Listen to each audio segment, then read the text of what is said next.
प्यारे बच्चों, study with Ashok sir के यूट्यूब चैनल में आपका स्वागत है। और आज मैं आपसे जिस विषय पे बात करना चाहता हूँ वह विषय बहुत ही इम्पोर्टेंट विषय है।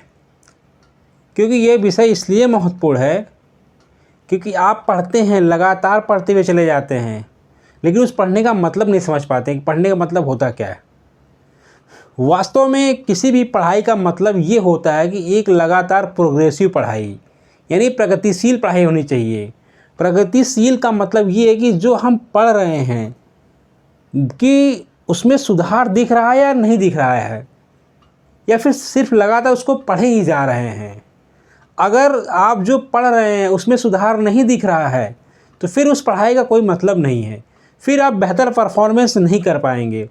आप लगातार जिन चीज़ों को पढ़ रहे हैं उसमें सुधार दिखना बहुत ही आवश्यक है, क्योंकि जब सुधार दिखेगा तभी आप बेहतर रिजल्ट दे पाएंगे। और एक बेहतर रिजल्ट देने के लिए आपका सुधार दिखना बहुत ही आवश्यक है। और ये सुधार दिखेगा कैसे? हम पढ़ रहे हैं और पढ़ने के बाद मूल्यांकन का एक सबसे बेहतर तरीका जो होता है कि हम टेस्ट दे रहे हैं कि नहीं दे रहे हैं।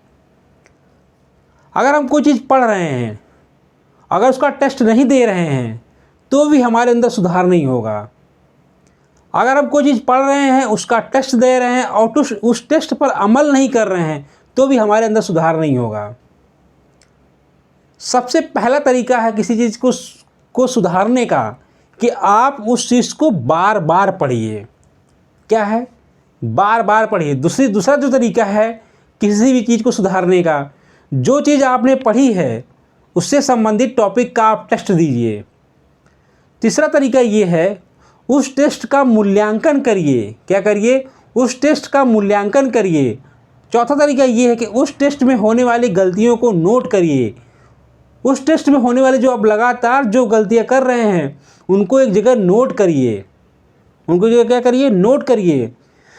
और पांचवा ये है कि जब अगली बार आप उस सब्जेक्ट को पढ़ने बैठें तो उस टॉपिक को रिवाइज करें, और जो आपने अब उससे संबंधित, उस टॉपिक से संबंधित जो आपने गलतियां की हैं उसको भी रिवाइज करें और पुनः टेस्ट दें और फिर देखें कि मैं कहाँ गलतियां कर रहा हूँ।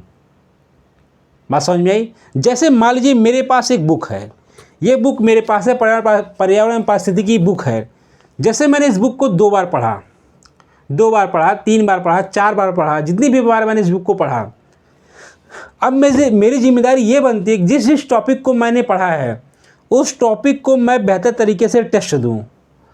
टेस्ट देने के बाद मेरी जिम्मेदारी ये बनती है कि उस टेस्ट का मैं मूल्यांकन करूं। क्या करूं? उस टेस्ट का मैं मूल्यांकन करूं। और मूल्यांकन करने के बाद जो सबसे बड़ी जिम्मेदारी मेरी ये है कि उस टेस्ट में होने वाली गलतियों को मैं किसी अपनी एक कॉपी पर नोट करूँ। क्या करूँ? नोट करूँ।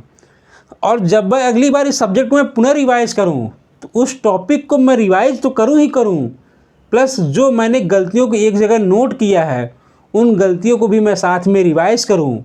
और जब मैं उस टॉपिक को रिवाइज कर लूं, उन गलतियों को रिवाइज कर लूं, पुनः उस टॉपिक का मैं टेस्ट दूं, अब देखूं मैं कहां पे गलतियां हो रही हैं। इस तरीके से क्या होगा कि आप लगातार किसी भी विषय में एक बेहतर परफॉर्मेंस करेंगे और लगातार सुधार की तरफ अग्रसर होंगे। अगर इसके बाद भी नहीं सुधार दिख रहा है इसका मतलब ये है कि आपने रिवीजन में कहीं ना कहीं गड़बड़ी की है। दूसरी बात, किसी भी टॉपिक से संबंधित 50 तरह के मटेरियल को पढ़ने से बचिए। एक ही मटेरियल को 50 बार पढ़िए। एक ही मटेरियल को 50 बार पढ़िए और जितना अधिक से अधिक हो सके उस टॉपिक से संबंधित प्रश्नों को अटेम्प्ट करिए। और देखिए जो भी टॉपिक हम पढ़ रहे हैं उस टॉपिक से कितने तरह के प्रश्न बन सकते हैं, उन सारे प्रश्नों को अटेम्प्ट करिए। अटेम्प्ट करने के बाद उन प्रश्नों में जो भी गलतियां हो रही हैं उन सारी गलतियों को एक जगह नोट करिए और फिर देखिए आपकी पढ़ाई में जो है प्रगतिशीलता दिखती है कि नहीं दिखती है। इसलिए जब भी किसी टॉपिक को पढ़ें उस टॉपिक को बेहतर तरीके से पढ़ें, कई बार रिवाइज करें, न कि हम उसी टॉपिक से संबंधित कई मटेरियल को ले लें, सबको एक बार पढ़ें।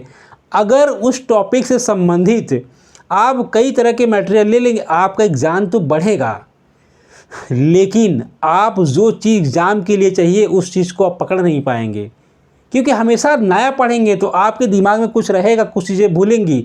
जब एक ही टॉपिक को बार बार पढ़ेंगे तो उस टॉपिक से संबंधित जितनी भी चीज़ें रहेंगी सब आपके दिमाग में क्या हो जाएंगी, याद होंगी।